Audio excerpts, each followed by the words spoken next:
Hey, I'm Stephanie, and it's time for a battle of the bronzers. It's all part of my Panning for Gold series here on my channel, where I pit products with similar claims against each other in head-to-head comparison to find the true gold nuggets of my collection. But this is a high-stakes project because my aim is to declutter anything that isn't a gold nugget. If you want to know more about the project, I'll be sure to leave the playlist in the show notes, but you got all the info you need to jump right in. I am testing a full face of makeup at any given time, but I come back with individual updates anytime I strike gold, which is why I'm here to report back to you today on my battle of the bronzers. In today's showdown, we will be seeing how the Guerlain Terracotta bronzer in shade 3 holds up against the Patrick Ta powder bronzer in his She's Sculpted duo. And the Brontour products that we'll be looking at today are Creme products. The first one is Charlotte Tilbury's Contour Wand, and we'll see how that holds up against the Creme part of the Patrick Ta bronzer duo in She's Sculpted. As always, I leave timestamps in the show notes so you can jump around to whatever's most interesting for you. And now we're going to jump right in. Let's start with the powder bronzers. So Guerlain Terracotta shade 3 against Patrick Ta She's Sculpted, the powder part. Both of these bronzers are very similar when it comes to things like color and finish and amount of glowiness. They're not identical, so they're not dupes, but they're really similar, especially once they're applied to the face. So color and finish weren't going to be deciding factors in this battle. So what are the differences? Well, first off, there's the appearance in the pan. The Patrick Ta bronzer, when you look at it in the pan, it looks like it might have a slight sheen to it, but there's no visible glitter or mica particles. The terracotta bronzer, on the other hand, when you look at it in the pan, it's definitely has particles in it that look like they might be very finely milled mica or glitter, but once applied to the face, those glitter particles completely disappear. So the resulting finish is the same, as I said, but the appearance in the pan can throw you off, especially if you're just shopping for a bronzer and you don't know that these mica particles kind of melt away into nothing on the skin. That might kind of be a deterrent if you're like me and you don't like putting products with little glitter particles on your face. And one of the reasons I think I don't like that is because I just happen to have a lot of texture in the areas that I apply bronzer, and I feel like glitter emphasizes that. And so this one, just to let you know, even though it looks like it might have that problem, it doesn't. Another difference is that the Patrick Ta bronzer is completely unfragranced, whereas the Guerlain bronzer has a distinctly perfumey smell, as a lot of luxury products seem to have. It's a pleasant smell, but it's like perfume. It's a sweet, kind of warm, just a little bit spicy kind of perfume smell, and it does dissipate immediately. But if you're sensitive to fragrance, it might be something you want to be aware of, especially if you're shopping online where there's no scratch and sniff function. So that's another difference. But let's dive into the real nitty-gritty of this bronzer battle, and that is how these products look when applied to the face. The Guerlain powder is extremely finely milled and lightweight, simply becoming one with the skin once applied.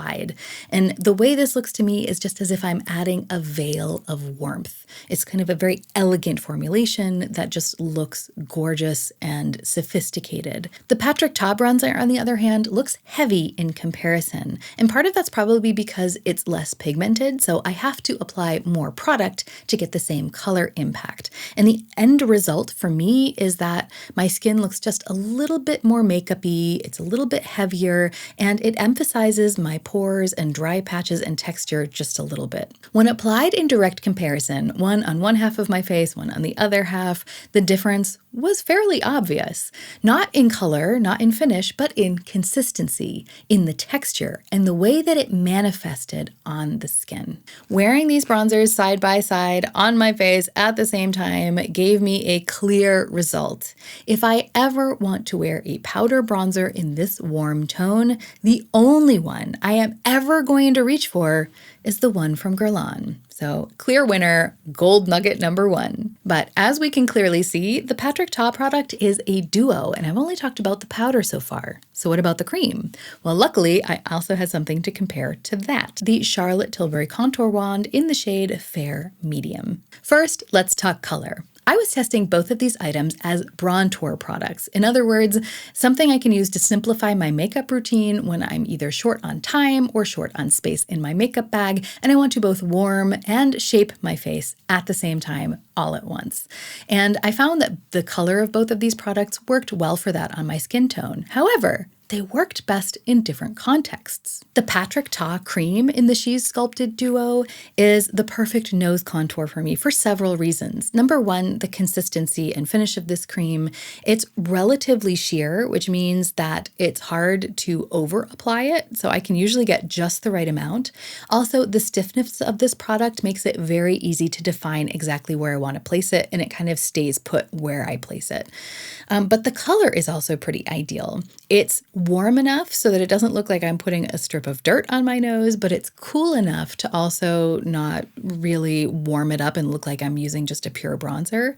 At the same time, I feel like this has like just a whisper of green in the undertones, which I like because I personally have rosacea. It's on my nose. I am often combating redness in that area. And so based on color theory, green combats red. So just having a touch of green in my nose contour is a pretty good thing for me. This shade does work on the outskirts of my face as well, but not to the same perfection as it does on my nose. The Charlotte Tilbury Contour Wand, on the other hand, is a horrible nose contour for me for a couple of different reasons. Number one, the formula, the consistency of it, it's very thin. It has a low viscosity, which means it spreads really easily. And that's great for blending on the larger planes of the face. But when doing detail work, like on the nose, where I just want a very, very thin, fine, well-placed contour line, that's not ideal. The other reason this isn't really great for me on the nose is because it pulls slightly red on my particular skin tone. And as I mentioned, I'm trying to get rid of the red on my nose, not emphasize it. So this one really just isn't for me, not on the nose. On the outskirts of my face, however, this gives me kind of that slightly sunburnt tan look, and also simultaneously gives me the ability to shape my face because it's cool enough to do that. So I really liked this one on the outskirts of my face more than the Patrick Ta. When it comes to the color intensity, the pigmentation of the Charlotte Tilbury wand is pretty dark and intimidating straight out of the gate when you first apply it, but that spreadability I talked about earlier becomes a boon when applying it to the larger planes of the face, and it just melts right in, it spreads so easily, it blends easily, not looking patchy or streaky, so in reality it's quite easy to use, and I really enjoy the end result because instead of looking like I'm wearing makeup on my skin, once I've applied this and it's set down, it simply looks like my skin is this color. The Patrick Ta Creamed Contour, on the other hand, is less intimidating out of the gate simply because the formula is so much more sheer and the color is initially much lighter. However, I find that once these both are applied to the face, the intensity of the color is about the same, even if the shade is not. Both of these looked great when applied under powders, but also over powders. Both of them looked great when applied with a brush or a sponge. Both worked well for underpainting, and both of these are gold nuggets. So now we come to the dilemma that many of you asked me about in the intro video of this project, and that is, what do I do when I have a palette where one thing is a gold nugget and another thing just isn't, as is the case here? Well, I think I'm going to have to go on a case-by-case basis. And if we look at my overarching goal for this project, it is to create a carefully curated and customized collection for myself. And I definitely know that I want to get rid of this bronzer. And ideally, I'd like to get rid of the compact itself because I'd like to kind of condense the amount or the bulk that I have when it comes to my makeup. But I really, really, really like this cream. So I think what I'm going to do is depot the cream because I have this palette here. This is my travel cream palette. The palette itself is from Salt, New York. The contents, however, are not. These two are from Kevin Aquan. This is my current highlighting cream when I travel, and this is my contour cream. And as you can see, it's at its end nearly.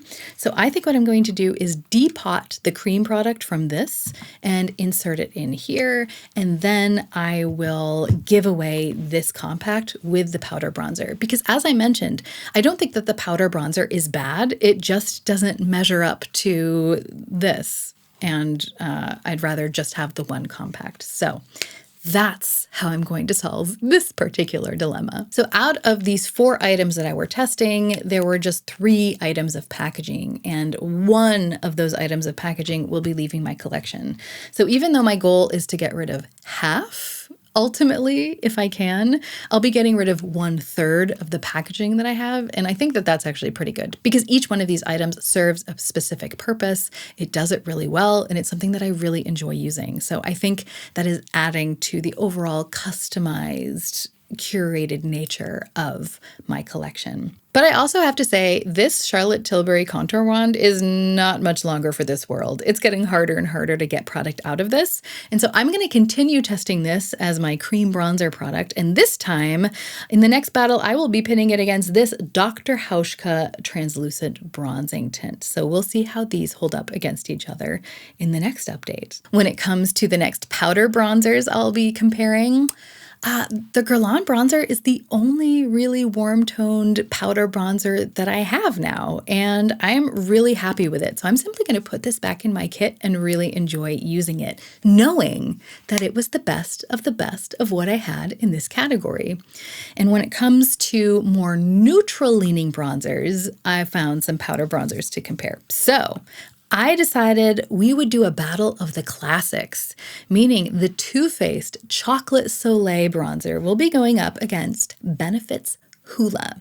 So if you're interested in seeing what my end results will be for these particular products or any of the other comparisons that I'm doing in this series, then make sure you subscribed and also hit that thumbs up button. That will not only tell the algorithm what kind of content you're interested in watching, it will also help me because it makes me happy. I hope that you will say hi in the comments, or maybe, I don't know, give me some predictions about what you think will win or lose in the next battle. But even if you don't write to me, I hope you have a wonderful week and that we can all remember that even stumbling can be a form of moving forward. So let's stumble in style.